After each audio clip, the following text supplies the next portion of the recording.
So I need to actually, when you attack enemies, and especially if you attack them with a charge attack, your SP meter fills and you're able to use skills. So I'm going to, actually I'm going to equip this wind cape, which is for some reason equipped on your entire party. It's kind of fun to think of your entire party huddled in one cape.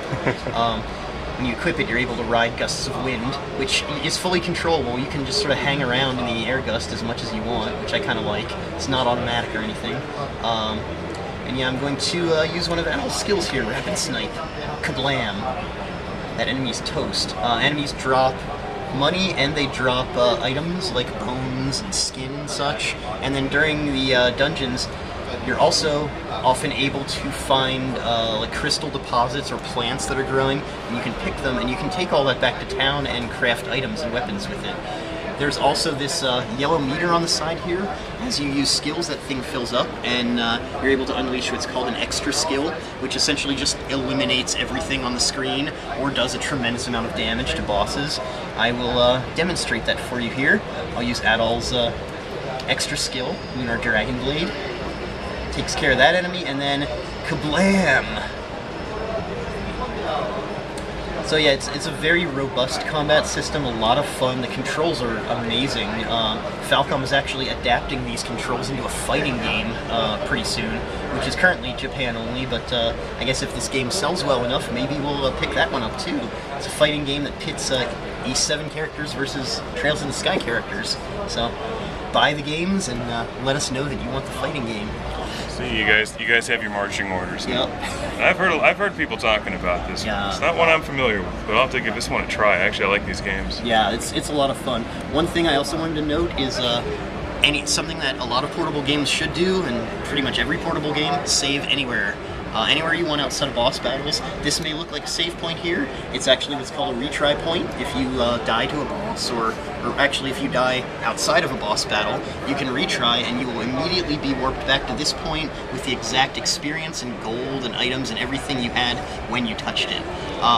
If you die to a boss, you can just retry the boss battle from the start, exact state you were in when you first started the boss battle, as many times as you want until you get the hang of it and can beat it. And approximately how long is the game? How much gameplay is in it? I'd say about 30 to 40 hours on average, but as you can see, this is my own save game, and I've put in well over 70 hours into this game. I actually had a great time grinding, because the skill system in the game, when you level skills to 5 and 10, they change both visually and functionally. And so I was having such a blast walking around, killing enemies in various creative ways, because skills do include things like landmines, you can steal from enemies, you can swing a hammer and hit your party members to boost their strength. Is there a flamethrower in this game? There are certainly flame skills. Okay, flame skills. That's see, that is a legitimate question. Yeah. It's usually a joke. No, it's never a joke. It's always a real. Every game could use a flamethrower. Don't you agree? There are enemies that are basically flamethrowers that you can fight that will set you on fire too. But yeah, I also love this too. This is a great example of this sort of gimmick that the dungeons in the game have. I'm using the wind cape to float around in midair. These wheels are sucking me in. They do a lot of damage if they hit you, so you have to dodge them as best as you can. Get on over here. You can drop to the ground by unequipping the wind cape, but you're still being pulled in by wind forces, so you have to be really careful and fight the wind.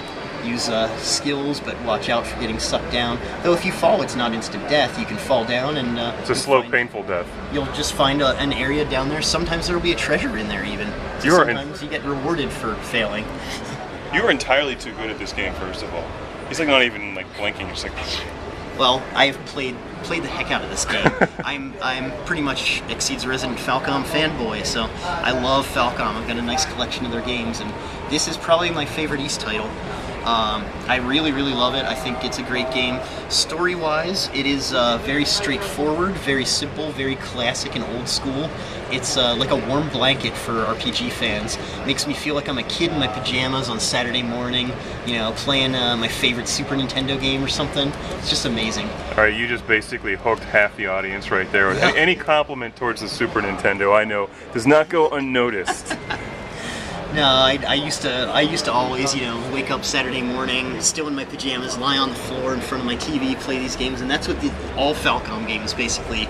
But like this one is no exception. They all have that like late '80s fun factor, über alles sensibility.